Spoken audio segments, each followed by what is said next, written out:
Hello student, तो कैसे हैं आप सभी कोई। उम्मीद है कि बहुत मस्त होंगे। और डिजिटल शिक्षा विहार यूट्यूब चैनल पे आपका स्वागत है।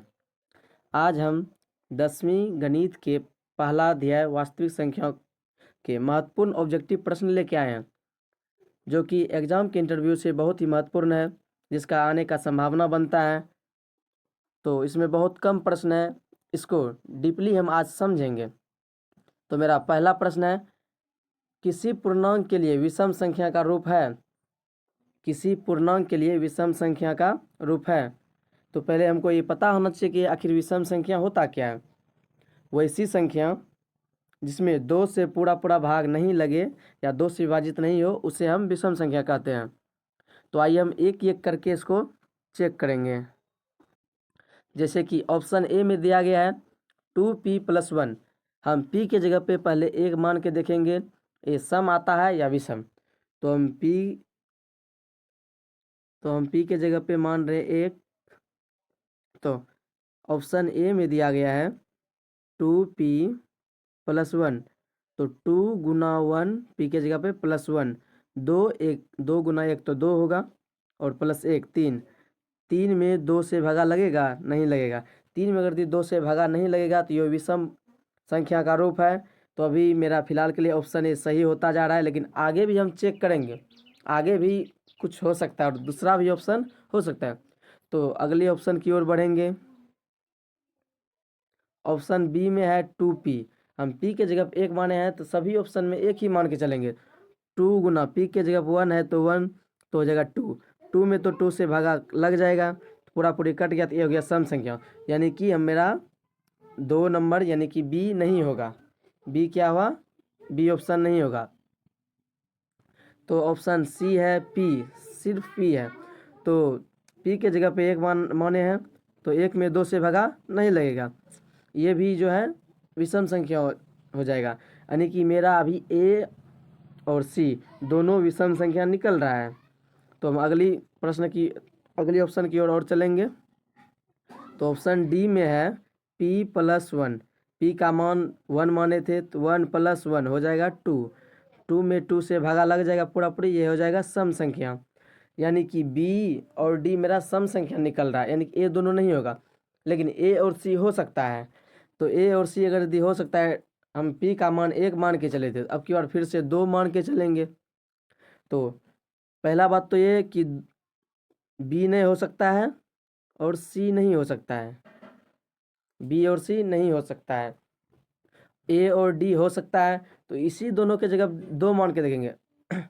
ऑप्शन ए में अगर हम 2 मानते हैं तो 2 गुना पी के जगह हो जाएगा 2 + 1 है तो 1, 2 दूना 4, 1 5 हो जाएगा। 5 एक विषम संख्या है, तो ये हो सकता है ए नंबर अभी फिलहाल के लिए। फिर अगला भी चेक करते हैं। तो ऑप्शन नंबर डी देखेंगे हम। डी में दिया गया है p+1। p के जगह पर अभी हम 2 माने हैं, 2 + 1 हो जाएगा 3, ये भी नहीं होगा। 2 रखने पर भी नहीं हुआ। तो आइए 3 रख के हम फिर से देखते हैं। जो ऑप्शन बचा है उसी पे 3 रख के देखेंगे। 2 ऑप्शन तो कट गया है, 2 ऑप्शन पे जैसे फिर ए में 3 मान के देंगे। 2 गुना पी के जगह हो जाएगा 3 + 1, 2 या 6 और 1 7। 7 एक विषम संख्या है, ठीक है। अगला डी चेक करते हैं। डी में है p+1। पी के जगह पर रखे हैं 3, 3 + 1, 3 1 4, ये हो गया सम संख्या। यानी कि अब की बार डी भी गलत हो गया, तो इसका सही उत्तर हो जाएगा ए। सही उत्तर क्या हो जाएगा? ये 2p+1। तो चलिए, वैसे इतना टफ सवाल नहीं आता है, फिर भी हम आपके लिए बता दिए हैं, इससे ईजी सब सवाल वहाँ पे आएगा। तो आइए अगली प्रश्न की ओर चलते हैं। तो अगला प्रश्न है, प्रत्येक धनात्मक सम पूर्णांक निम्न में किस रूप का होता है। और प्रश्न के लिए टेंशन नहीं लेना, इसका ट्रिक भी है। अंतिम में आपको ट्रिक बताया जाएगा कैसे आपको पकड़ना है, इतना सॉल्व करने का ज़रूरत वहाँ पे नहीं है, और इसको ट्रिक से आप देख सकते हैं। तो आइए, प्रत्येक धनात्मक सम पूर्णांक निम्न में किसके रूप का होता है। यानी कि सम पूर्णांक पूछ रहा है। सम पूर्णांक यानी जिसमें 2 से पूरा पूरा भागा लग जाएगा, वही हो जाएगा। तो आइए हम फिलहाल अभी एक मान के चलते हैं। यानी इसमें क्यों दिया गया है, तो हम मानेंगे q = 1। तो ऑप्शन ए में है क्यों, तो इसके जगह सीधा 1 हो जाएगा, यानी 1 में तो 2 से भागा लगेगा नहीं, ये तो हो जाएगा विषम संख्या। तो ऑप्शन नंबर ए तो नहीं होगा। देखते हैं ऑप्शन नंबर बी। तो बी में है 2 क्यों, 2 गुना क्यों की जगह पे 1, 2 एकम 2, ये हो गया सम पूर्णांक। लेकिन ये तो हो रहा है यानी कि सही है, लेकिन फिर भी आगे चेक करेंगे कि अगला कहीं और कोई कुछ ना हो जाए। तो आइए आगे चेक करते हैं option number C. Option C में 2 क्यू प्लस 1, 2 गुना क्यू की जगह पे 1 रखे हैं, तो 1 प्लस 1, 2 एकम 2, 1 3, 3 तो एक विषम पूर्णांक है, तो ये भी नहीं होगा। अगला चलते हैं डी की ओर। डी में 2 क्यू माइनस 1, यानी कि 2 गुना क्यू की जगह पर 1 और ये घटा देना, 2 एकम 2 में 1 गया तो बचा 1, यानी कि डी भी मेरा नहीं होगा। तो सही उत्तर हो जाएगा बी। सही उत्तर क्या हो जाएगा, बी। चलिए अगली प्रश्न की ओर चलते हैं। प्रश्न संख्या 3। यदि m एक धनात्मक पूर्णांक है तो धनात्मक विषम का रूप होगा, यानी फिर बोल रहा है विषम का रूप, जिसमें कि 2 से भागा नहीं लगेगा वही विषम हो जाएगा। तो आइए फिर हम मानते हैं m के जगह पर मानेंगे f, m के जगह पे मानेंगे 1। तो m के जगह पर अगर 1 रखते हैं, मन मन यानी कि माइंडे में रखना है, 4m प्लस 2 है ऑप्शन ए में, 4m प्लस 2, 4 गुना m के जगह 1 मानेंगे तो 4 एकम 4, 4 हो जाएगा, 4 प्लस 2 6, ये तो हो जाएगा सम, तो एक नहीं होगा। दूसरा 4m प्लस 4 है, तो 4 के जगह पे m के जगह 1 मानेंगे तो 4m, तो 4 हो जाएगा, 4 प्लस 4 8 हो जाएगा, 8 भी एक सम पूर्णांक है, तो ये भी नहीं होगा। 4m प्लस 1 है, यानी कि ये होगा, क्योंकि 4 एकम 4 हो जाएगा, प्लस 1 5, 5 एक भी सम पूर्णांक है, यानी कि मेरा सही उत्तर हो जाएगा सी। चलिए अगली प्रश्न की ओर चलते हैं।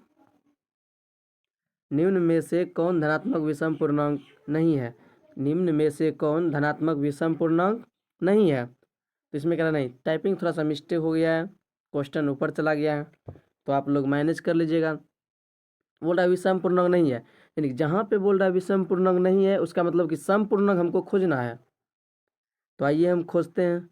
क्यों की जगह पे फिर से मानेंगे 1, 8 एकम 8 हो जाएगा, फिर प्लस 1 9, 8 1 9 हो गया, 9 एक विषम पूर्णांक है, तो एक ऑप्शन नहीं होगा। ऑप्शन बी में है 8 क्यू प्लस 4, क्यू की जगह 1 माने हैं, 8 गुना 1 तो 8 ही हो जाएगा, 8 प्लस 4 तो 12 हो जाएगा, ये हो गया सम, यानी कि ये हो सकता है, लेकिन फिर भी आगे हम जांच कर लेंगे। अगला देखते हैं 8 क्यू प्लस 3 है, तो 8 एकम 8 प्लस 3 11, ये तो नहीं होगा। 8 क्यू प्लस 7 है, तो 8 एकम 8 7 15, ये भी नहीं होगा। तो मेरा सही उत्तर क्या हो जाएगा, बी। वैसे भी अगर कहीं बोले कि सम पूर्णांक, तो अंतिम डिजिट को चेक करना, जैसे कि अंतिम में क्या है 1 4 3 7, डिजिट से सिर्फ गलत भी हो सकता है, लेकिन 90% सही होने का चांस है कि शुरुआती और अंतिम वाला को जोड़ना है। जैसे ऑप्शन ए में शुरू में है 8 क्यू प्लस 1, 8 है, 8 और 1 को जोड़ना, 8 एक कितना होता है 9, 9 एक विषम पूर्णांक है, तो ये नहीं होगा। फिर 8 और 4 को जोड़ेंगे, 8 4 हो गया 12, यह एक सम पूर्णांक है, यही होगा। आगे चेक कर लेते हैं। 8 प्लस 3, 8 3 11 होता है, 11 विषम पूर्णांक है, ये भी नहीं होगा। 8 7 15 भी नहीं होगा। ऐसे भी आप डायरेक्ट निकाल, एग्जाम में आपको इसी तरह निकालना है। 90 से 95% चांस है कि सही होगा, 5% ही गलत होगा। तो ज़्यादातर इसी पे सवाल दिया रहता है, ज़्यादा टफ नहीं दिया जाता है। अब 2018 में ही सवाल सिर्फ टफ दिया गया था, अभी तो सही सवाल आ रहा है, तो उम्मीद है सही सवाल आएगा। और इसी तरह आप बनाइएगा कि शुरुआती के फर्स्ट डिजिट और लास्ट वाला डिजिट को जोड़ना है, देखना है सम है या विषम, उसी पे निकालना है। ज़्यादा सॉल्व करने के चक्कर में रहिएगा तो फिर आपका क्वेश्चन पूरा नहीं हो पाएगा। तो चलिए हम अगली प्रश्न की ओर बढ़ते हैं। बोल रहे 192 का अभाज्य गुणनखंड में 2 का घातांक पूछ रहा है। 192 के अभाज्य गुणनखंड में 2 का घातांक पूछ रहा है। तो आइए 192 का अभाज्य गुणनखंड तोड़ रहे हैं। 192 तोड़ेंगे, 2 से खाएगा, 2 9 18, 2 छक्की 12, फिर 2 से कटाएंगे, 2 चौक 8, 2 अठे 16, फिर 2 से कटाएंगे, 2 दूना 4, 2 चौक 8, 24 हुआ। फिर यहाँ 24 को कटाएंगे 2 से, 2 से हो जाएगा 12, फिर 2 से होगा 6, फिर 2 से होगा 3, यानी कि 1 2 3 4 5 6, 6 गो 2 आया है। कितना 2 आया है? 6, यानी कि 2 पे पावर हो जाएगा 6 गुना 3, एगो 3 आया था तो 3, तो हो गया ही 192 का अभाज्य गुणनखंड। 2 पे पावर कितना है? 6। घातांक का मतलब होता है घात, 2 पे घात है 6, तो 2 का घातांक 6 है, तो यहाँ ऑप्शन हो जाएगा सी, 6, सी सही हो जाएगा। चलिए अगली प्रश्न की ओर चलते हैं। फिर वही पूछ रहा है 234 के अभाज्य गुणनखंड में 3 का घात पूछ रहा है। 234 के अभाज्य गुणनखंड में 3 का घात पूछ रहा है, तो आइए तोड़ते हैं फिर से। 234, 2 एकम 2, 2 एकम 2, 2 सत्ते 14, 2 एकम 2, 2 एकम 2, 2 सत्ते 14। फिर आगे 2 से नहीं खाएगा, अब 3 से खिलाएंगे। 3 तिया 9, 3 नमा 27 खाएगा। फिर 3 से, 3 एकम 3, 3 तिया 9, 13। इसमें इसका हो जाएगा गुणनखंड 2 गुना 3 गुना 3 गुना 13, यानी कि 3 का घात कितना हो जाएगा? 2, 3 कै गो है? 2 गो, तो इसका ऑप्शन सी हो जाएगा आंसर सही। चलिए अगली प्रश्न की ओर बढ़ते हैं। सह अभाज्य संख्या का मौसो होता है। देखो पहले हम बता देना चाहते हैं, सह अभाज्य संख्या का मौसो 1 होता है। चाहे कोई भी अभाज्य संख्या कहीं से भी उठाएंगे, सह यानी सह का मतलब होता है लगातार। सह का मतलब क्या होता है? लगातार। तो लगातार अभाज्य संख्या क्या होगा? सबसे छोटी अभाज्य संख्या 2 होती है, सबसे छोटी अभाज्य संख्या 2, और 3 भी अभाज्य संख्या ही है। तो कहीं से या तो शुरू का उठा लें 2 और 3, तो 2 देखते हैं, 2 भागा 3 देंगे मौसो निकालने के लिए, 2 एकम 2 खाएगा, बचेगा 1 से भगा देंगे 2 में, तो फिर 2 बार में कट जाएगा, तो यानी कि 1 हुआ। यदि आपको विश्वास नहीं है तो अगला फिर से हम और चेक करते हैं, 3 और 5 का चेक करते हैं। 5 में भगा देंगे 3 से, 3 एकम 3 खाएगा, 2 बचेगा, 2 से फिर 3 में भगा देंगे तो एक बार में 2 खाएगा, नीचे में 1 बचेगा, 1 से 2 में देंगे 2, यानी कि आंसर घूर फिर के वही आएगा 1। इसको सॉल्व करने से अच्छा है कि आप माइंड में याद रखिएगा, सह अभाज्य संख्या या लगातार अभाज्य संख्या का मौसो 1 होता है। चलिए हम अगली प्रश्न की ओर चलते हैं। तो प्रश्न संख्या 8, निम्नलिखित में से कौन सी भाज्य संख्या है? तो ऑप्शन ए में 27 दिया गया है, बी में 35, सी में 13, डी में 56। तो इसका क्वेश्चन ही गलत है, यानी कि मिस्टेक हो गया है। भाज्य नहीं, यहाँ पे होगा अभाज्य, कि निम्नलिखित में कौन सी अभाज्य संख्या है, तब इसका आंसर निकलेगा, नहीं तो ऑप्शन तो अभाज्य की तरह दिया गया है। 27, 27 को अगर यदि हम तोड़ते हैं तो टूट जाता है। इसमें 1 से भी भागा लगेगा, 3 से भागा लगेगा, 27 से भागा लगेगा, 9 से भागा, बहुत चीज़ से भागा लगता है।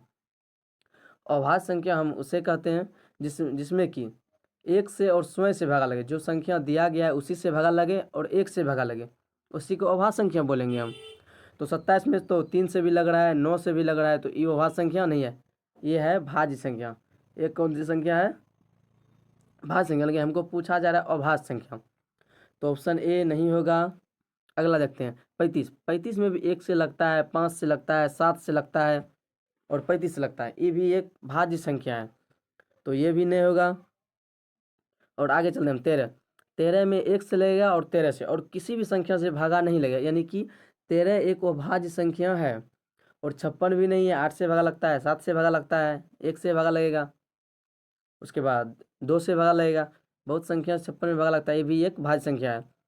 वैसी संख्या जिसमें 1 और स्वयं, यानी कि जो संख्या दिया गया उससे और 1 से भागा लगे, उसी को हम क्या कहेंगे? अभाज्य संख्या। मेरे प्रश्न में यही पूछा गया था, लेकिन टाइपिंग मिस्टेक होने के कारण वहाँ पे भाज्य लिखा गया है। चलिए हम अगली प्रश्न की ओर चलते हैं। अगर यदि अभी तक आपने इस चैनल को सब्सक्राइब नहीं किया है तो सब्सक्राइब कर लीजिए। हर बार मैथ का प्रत्येक चैप्टर का ट्रिक से जितना भी सवाल बनने वाला है, सब ट्रिकी सवाल लेके आएंगे, और उम्मीद है कि पूरा 50 नंबर ऑब्जेक्टिव का तैयारी हम ट्रिक पे करवा देंगे। तो इसीलिए आप मेरे चैनल को सब्सक्राइब कर लीजिए, बेल आइकन को ऑन कर लीजिए, जिससे कि सबसे पहले वीडियो आप तक पहुँचे। जब हम वीडियो डालें उसका नोटिफिकेशन आप तक पहुँच जाए। और देखते रहिए, मस्ती कीजिए, मस्ती के साथ पढ़िए। चलिए अगली प्रश्न की ओर चलते हैं। निम्नलिखित में कौन सा अभाज्य संख्या है? देखिए इसमें भी टाइपिंग मिस्टेक है, ऊपर में नहीं लकीर दिया गया है। चलिए ठीक है, उतना तो आप समझ सकते हैं क्योंकि बच्चा थोड़ी ना, 10th का विद्यार्थी हैं आप। निम्नलिखित में कौन सा अभाज्य संख्या है? तो फिर वही बात जो पहले था वही अब भी है। देखिए 91 है, ऑप्शन ए में दिया गया 91, 91। 91 में 13 से भागा लगता है और बहुत से भागा लगता है, तो ई भी नहीं होगा। 213 है, 213 में 3 से भागा लगेगा। देखिए 213 में 3 सत्ते 21 खा जाएगा, 3 एकम 3, 71 बार में खाएगा 3 से। ये भी एक भाज्य संख्या है। 41, 41 जो है किसी संख्या से नहीं कटेगा, इसीलिए यह अभाज्य संख्या, ऑप्शन सी हो जाएगा। चलिए हम अगली प्रश्न की ओर चलते हैं। प्रश्न संख्या 10। यदि p तथा q दो अभाज्य संख्या है तो उनका मौसो है, यानी कि मौसो क्या होगा? देखिए टाइपिंग इतना मिस्टेक हो रहा है कि जब टाइपिंग करते हैं उस समय याद नहीं रहता है, यानी पता नहीं चलता है। पी लिख दिया, हिंदी में लिखा गया है, पी होना चाहिए, इससे इंग्लिश वर्ड में पी होना चाहिए, और क्यों ऐसे ये वाला पी क्यों है, लिखते हैं तो भाग जाता है।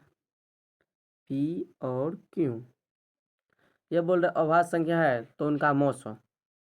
यदि p तथा q दो अभाज्य संख्या है, हम अभी से कुछ समय पहले बताए थे कि दो अभाज्य संख्या का मौसो एक होता है। इसको सॉल्व करने का ज़रूरत नहीं है, कोई भी संख्या नहीं लेना है, आँख कान मूंद के मारना option number D. Option number D नहीं मारना है, यानी कि एक जहाँ पे जिस ऑप्शन में लिखा रहेगा वही मारना है। यहाँ इस क्वेश्चन में डी में एक दिया गया है तो हम डी मार रहे हैं। चलिए अगली प्रश्न की ओर चलते हैं। सबसे छोटी अभाज्य और सबसे छोटी भाज्य संख्याओं का गुणनफल, ये मस्त सवाल है, इसका आने का चांस बनता है और उम्मीद है कि अब की बार ये सवाल आएगा, तो ये आप अच्छे समझ जाएं। सबसे छोटी अभाज्य संख्या 2 होती है, सबसे छोटी अभाज्य संख्या 2 होती है, और सबसे छोटी भाज्य संख्या 4 होती है। सबसे छोटी भाज्य संख्या 4 होती है, क्योंकि 4 में 1 से लगता है भागा, 2 से लगता है, 4 से भागा लगता है, तो सबसे छोटी भाज्य संख्या क्या हो जाएगा? 4। तो 4 और 2 को गुना करेंगे तो इसका आंसर निकल के आएगा 8। 4 और 2 को गुना करेंगे कितना निकल के आएगा? 8। तो इसका सही आंसर हो जाएगा 8, किसमें है? सी, ऑप्शन नंबर सी। चलिए अगली प्रश्न की ओर चलते हैं। निम्नलिखित में से कौन भाज्य संख्या, निम्नलिखित में से कौन भाज्य संख्या है? ऑप्शन ए में दिया गया 33। 33 में 3 से भागा लगेगा, 11 से भागा लगेगा, 33 से भागा लगेगा, यह एक भाज्य संख्या है। क्या है? भाज्य संख्या है। इसमें भी लगता है क्वेश्चन बनाने में गलती किया है, क्योंकि इसमें भाज्य संख्या 13 भी है, 33 भी है, 39 भी है, 38 भी है, 31 जो है एक अभाज्य संख्या है, यानी कि इसमें क्वेश्चन में लिखा होगा वहाँ निम्नलिखित में से कौन सा अभाज्य संख्या, अभाज्य यहाँ पे बना देना है, मिस्टेक से भाज्य हो गया है, तो इसका सही ऑप्शन हो जाएगा डी 31। 31 में किसी भी संख्या से भागा नहीं लगता है, 31 में 31 से भागा लगता है और 1 से लगता है, तो इसका सही आंसर हो जाएगा ऑप्शन नंबर डी। चलिए अगली प्रश्न की ओर चलते। तो अगली प्रश्न है सबसे छोटी अभाज्य संख्या। अभी जस्ट बताएं कि सबसे छोटी अभाज्य संख्या 2 होती है, तो क्या इसमें सोचना विचारना, मारना है 2 देख के किधर है। तो अगली प्रश्न की ओर फिर से चलना है। 5005 से के कितने अभाज्य गुणनखंड हैं? तो 5005 को तब तोड़ना पड़ेगा, तोड़ने में तो मज़ा आएगा। आइए तोड़ते हैं, कितना मज़ा आता है देख लेते हैं इसको भी। 5005 है, तो इसको तोड़ेंगे, कितना से खाएगा रे? 5005, इसको तोड़ लीजिएगा आप सब, तोड़ के देख लीजिएगा अभाज्य गुणनखंड क्या है। तो चलिए ऑप्शन एवं और कुछ इसमें गलती है और इस पूरी हिसाब ही गलत है इसमें। 5005 के कितने 5005 में 7 के कितने अभाज्य गुणनखंड हैं? 7 के। और ऑप्शन डी भी गलत है, ऑप्शन डी में होगा 3। ऑप्शन डी में क्या होगा? 3। अब आप सब कमेंट बॉक्स में बताइएगा कि इसका आंसर सही क्या होगा। 7 के कितने गुणनखंड होंगे? अभाज्य गुणनखंड 7 के कितने होंगे? घातांक वाला पूछ रहा है, घातांक इसमें नहीं लिखा गया है। चलिए अगली प्रश्न की ओर चलते हैं। 196 का अभाज्य गुणनखंड क्या है? 196 का अभाज्य गुणनखंड क्या होगा? तो आइए 196 को हम तोड़ते हैं।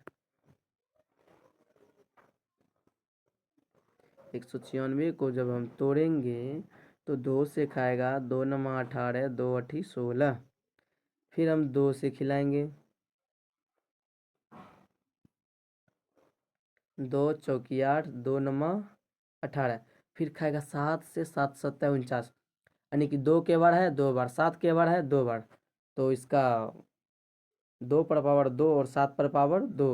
अब खोजते हैं 2 पर पावर 2 और 7 पर पावर 2 किधर है?